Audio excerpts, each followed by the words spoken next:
Saya jelaskan Sarah dulu. Sarah itu istri pertama. Sayyidah Sarah itu istri pertama. Dari namanya kita paham, nama aslinya itu bukan Sarah, bukan Sarah. Nama aslinya itu Sarai. Karena dia berasal dari wilayah Babilonia, bahasa Akadia. Sarai. Arti harfiahnya itu ratu. Sarai.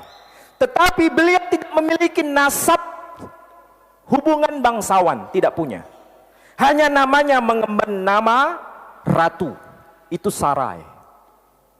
Jadi secara nasab tidak ada hubungan dengan raja manapun.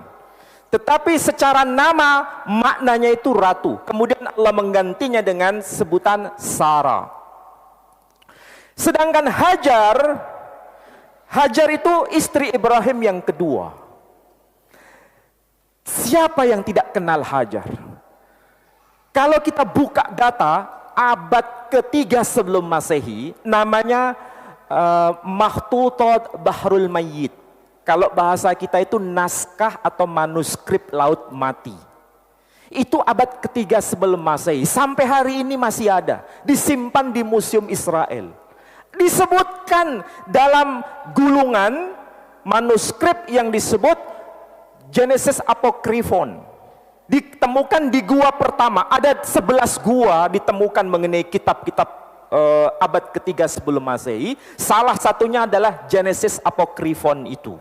Di dalamnya ditemukan nama Hagar. Dan bukan sekedar ditemukan nama Hagar.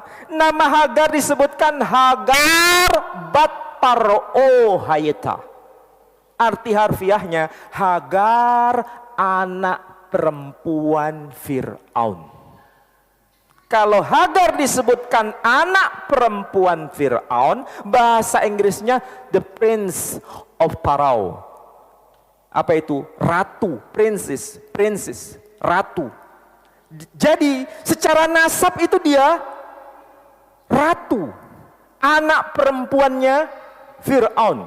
Sedangkan secara nama ratu, tapi tidak ada hubungan nasab dengan raja manapun. Ini fakta real, ya.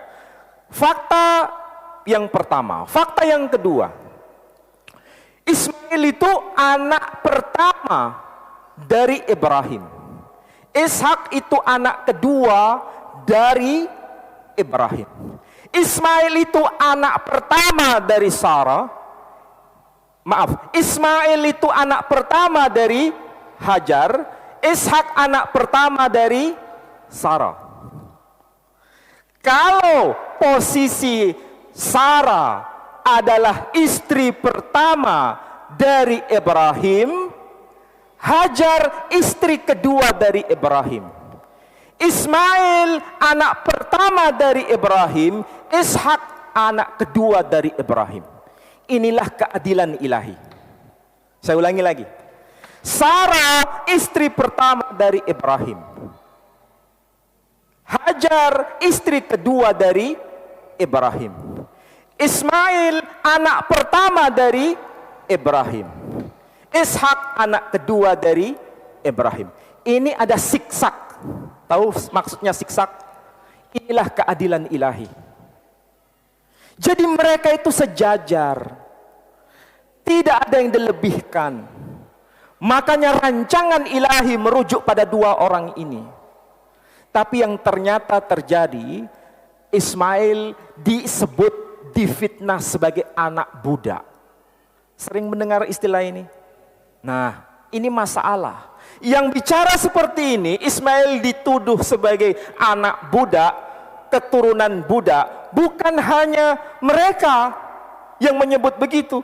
Saudara kita yang muslim ada yang mengatakan begitu masalahnya. Pernah nggak mendengar ini? Saya kadang-kadang kalau bahasa Jawa saya ini ngelus dodo sebetulnya. Sebab kenapa? Kalau kita membandingkan dokumen-dokumen dalam bahasa aslinya, karena kalau saya baca di sini itu aneh. Kenapa? Kalau bicara mengenai soal siapa itu Hajar, dikatakan begini, saat Ibrahim berkunjung kepada Fir'aun pada masa itu, Fir'aun itu bukan nama ya. Fir'aun itu kalau menurut kitab mereka itu gelar. Fir'aun itu kalau bahasa kita itu raja, malik. Nah, saat Ibrahim berkunjung ke Mesir, Fir'aun atau sang raja memberikan hadiah kepada Ibrahim. Disebutkan begini. Wa yuhillu son ubkhar wa yuhillu son ubkhar wa hamarim wa afdim. Disebutkan dan telah diberikan kepadanya wa yuhillu, dan telah diberikan kepadanya son, diberikan apa itu? Domba. Ubakar, bakar itu artinya lembu atau sapi. Ingat dalam Al-Quran ada nama surah Al-Baqarah, lembu atau sapi. Bahasa Ibraninya sama, bakar, ubakar, dan lembu atau sapi. Hamorim, hamor dalam bahasa Arab, khimar. Apa itu maksudnya? Keledai-keledai. Wa'avadim, dan budak-budak. Disebutkan wa'avadim dan budak-budak. Kemudian disebutkan usifahat. Nah, usifahat, penjelasan para rabi menyebutkan ini tidak bisa diterjemahkan budak. Karena ini merujuk pada putrinya Fir'aun sebagai hadiah kepada Ibrahim. Dan ini satu orang wanita yang disapa dengan sebutan Sefahat. Sefahat itulah nanti namanya bernama Hajar bat Par'o Hayata, putrinya Fir'aun sendiri, dihadiahkan kepada Ibrahim. Wa anotot ugemalim, dan juga gemalim kalau bahasa Arabnya jamal. Apa itu jamal? Onta. Jadi kalau ada orang Pak Jamal namanya apa? Jamal. Kalau bahasa Ibraninya gemalim, jamak, berarti onta-onta. Ugemalim dan juga onta-onta. Ringkasnya begini. Dalam kitab mereka menyebutnya Ibrahim diberikan apa? Satu, domba-domba. Kemudian diberikan apa? Sapi atau lembu. Kemudian diberikan apa? Budak-budak. Kemudian diberikan sefahat, anak kandungnya sendiri kepada Ibrahim.